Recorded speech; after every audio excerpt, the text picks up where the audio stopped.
गिरनार परिक्रमा. गिरनार यात्रा परिक्रमा का करतात यामागे 24,000 वर्ष पूर्वीची एक कथा आहे. साधारण 30,000 वर्षापूर्वी हवेचा वेग ताशी 25,000 किलोमीटर होता. एका क्षणात अख्खा पर्वत उडून दुसरीकडे जायचा. त्यावेळी पृथ्वी एकखंड होती, पर्वतांना पंख होते, असा दक्षिण भारतीय साहित्यात उल्लेख आहे. ब्रह्मदेवाने पृथ्वी नियोजन करताना ते पंख कापले, म्हणजे हवेचा वेग ताशी 20 ते 100 किलोमीटरवर आणला. त्यावेळी गिरनार पर्वत समुद्रात लपून बसला. गिरनार हा हिमालयाचा पुत्र व माता पार्वतीचा भाऊ. माता पार्वती आणि शिव यांचा सोहळा 20,000 वर्षापूर्वी हिमालयात झाला. बहिणीच्या लग्नासाठी गिरनार समुद्रातून बाहेर पडला आणि जमिनीवर स्थिर झाला. समुद्रापासून अवघ्या 50 किलोमीटरवर हिमालयात जाऊ शकला नाही. पुढच्या त्रिपुरी पौर्णिमेला माता पार्वती भगवान शिवासह गिरनारला मुक्कामी आल्या. शिव पार्वती विवाहात सर्व देव, ऋषी, तीर्थ, नवग्रह, अष्टसिद्धी, नवविधी, 52 वीर, 64 मातृका, 11 जलदेवता, नवनाग, अष्टवसू, कुबेर भंडारी आले होते.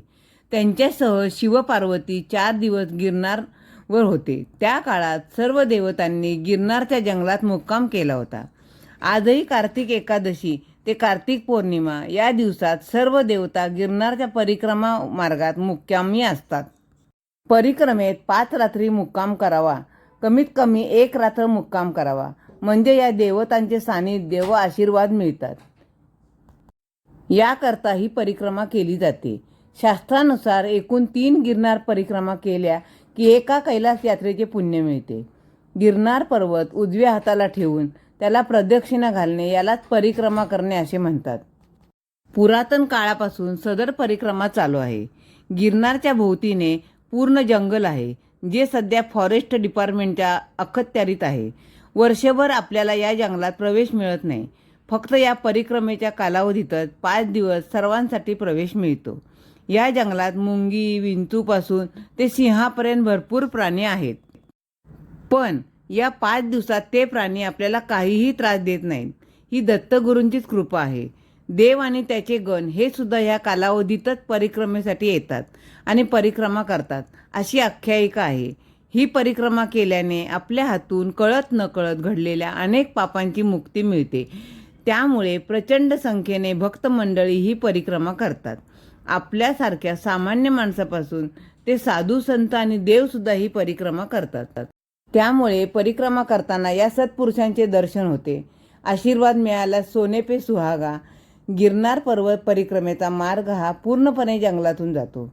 3 डोंगर चढणे आणि उतरणे, त्यात तीव्र उतार आणि अतितीव्र उतार असे स्वरूप आहे.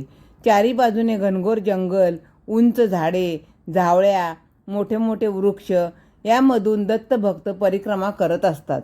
ही परिक्रमा कार्तिकी एकादशी ते त्रिपुरारी पौर्णिमा या 5 दिवसात करतात. घनदाट जंगलातून जाणारा हा मार्ग काटेकुटे, दगड यांनी घेरलेला आहे. तरीही भक्त मंडळी उत्साहाने आणि श्रद्धेने हा मार्ग सोपा बनवितात. परिक्रमेला सुरुवात झाल्यानंतर 12 किलोमीटरवर जिनाबाबा ही मढी हे स्थान येते. मागील शतकात गिरनार येथे जिनाबाबा नावाचे अवलिया होऊन गेले. त्यांची एक चिलीम अद्याप तेथे आहे. त्या चिलमीतून ते आत बाहेर करत होते असे म्हणतात. त्यांची समाधी व धुनी आहे. तेथे परिक्रमावासींसाठी गरमागरम भोजन या संस्थांतर्फे उपलब्ध असते. अनेक तरुण यासाठी विनामोबदला राबत असतात.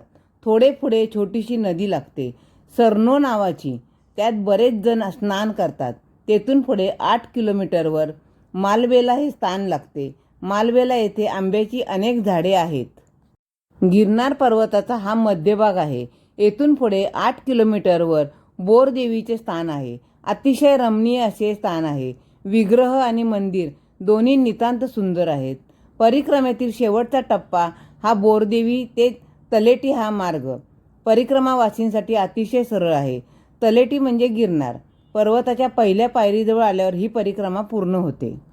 परिक्रमेचे एकूण अंतर 38 किलोमीटर आहे. काही जण पहाटे 5ला निघून संध्याकाळी 7 पर्यंत पूर्ण करतात. आपल्या चालण्याच्या स्पीडवर अवलंबून आहे, तर काही जण 2 दिवसात करतात. स्थानिक भक्तजन 4 दिवस परिक्रमेत असतात. एक रात्र तरी जंगलात मुक्काम आवश्यक आहे, म्हणजे गिरनार परिक्रमा परिपूर्ण होते. कार्तिक शुद्ध एकादशीपासून गिरनार परिक्रमेला सुरुवात केली जाते. भवनाथ तलेटी येथील दुधेश्वर शिवमंदिरापासून सुरुवात करतात. संपूर्ण परिक्रमेचा मार्ग हा घनदाट जंगलातून जातो. या परिक्रमात वाघ, सिंहाचा वावर जास्त असतो. या परिक्रमेच्या काळात वाघ, सिंह तर सोडाच, परंतु साप, विंचू यांचेही भय नसते. ही महाराजांची किमया आहे.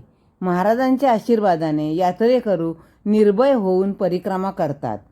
जय गिरनारी, जय गिरनारी. श्री गुरुदेव दत्त. दिगंबरा दिगंबरा, श्रीपाद वल्लभ दिगंबरा.